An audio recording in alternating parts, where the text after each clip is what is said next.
All right, so in part two of our GMAs review, we're going to take a look at or revisit to Westward expansion. So let's remember UGA, the University of Georgia. So it was founded by Abraham Baldwin. So remember, he's that Georgia signer that signed the Constitution on behalf of Georgia. So UGA is significant to U.S. history because it was actually the first public university in American history. It was also a land grant university. So remember, land grant means that the federal government granted Georgia like so many acres of land for the use for the specific use of making a university. And Abraham Baldwin really wanted to push education to the forefront of Georgians. So when UGA really originally first opened, it really was only allowed to white men to get an education, but eventually they ended up letting African Americans in and women later on down the line.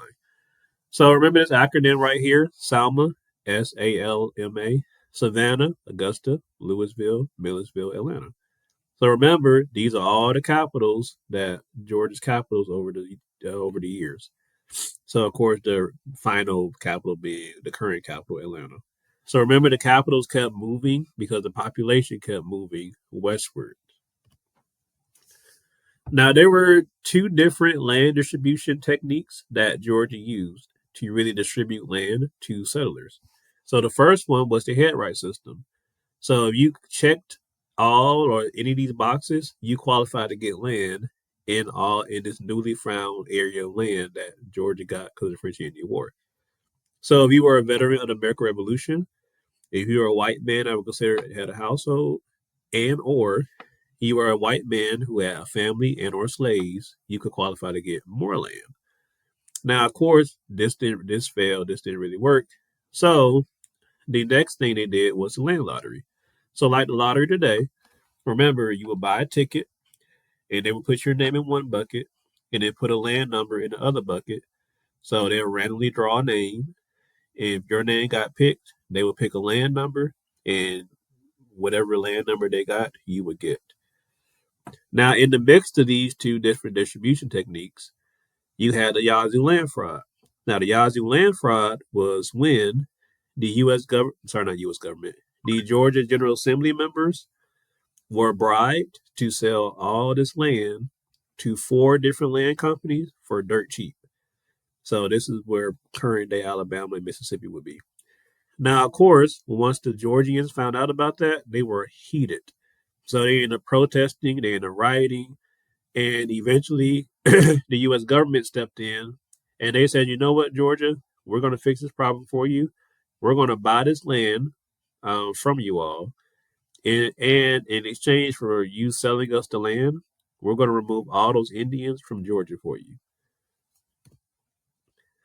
Now, also, two different significant evictions occurred during this time. You have the cotton gin. So remember, the cotton gin will allow the seeds from cotton to be removed quicker. Now, unfortunately, one of the downsides of the cotton gin was slavery increase because now you need more slaves to pick more cotton because they can do it quicker. So remember, Eli Whitney was the inventor of the cotton gin. Then the railroads. So railroads allowed cotton and other products to be moved around the country more efficiently and quickly. Now to the meat of this video, we're going to talk about the removal of the Indians from Georgia.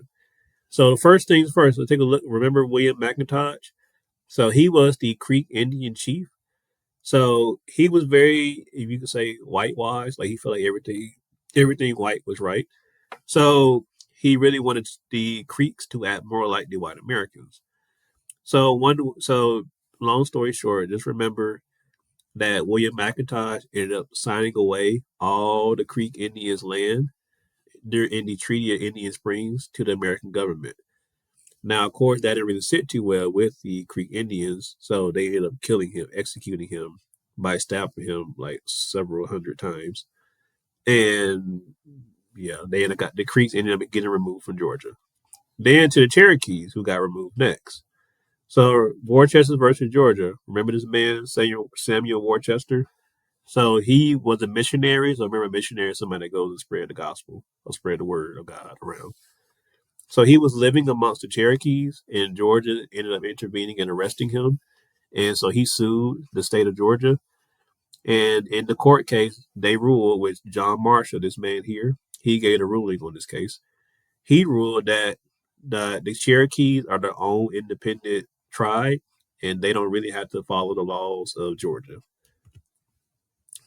Now, Andrew Jackson, this man here, ignored the ruling of this man.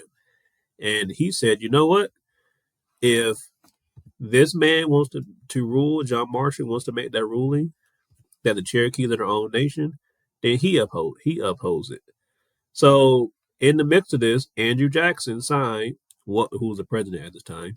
He signed, remember, the Indian Removal Act? And the Indian Removal Act pretty much said that all Cherokees in the state of Georgia must be removed and sent to present day Oklahoma. So, and I forgot to mention these two things. So remember, also in the mix of all the Worcester versus Georgia and all that, you had the Dahlonega Gold Rush. So white men found gold and they wanted all the Indians out of the way so they can get more gold and get richer. And then John Ross, who's this man here, so remember he was a Cherokee Indian chief, and he fought tooth and nail Andrew Jackson and the state of Georgia not to remove the Cherokee Indians.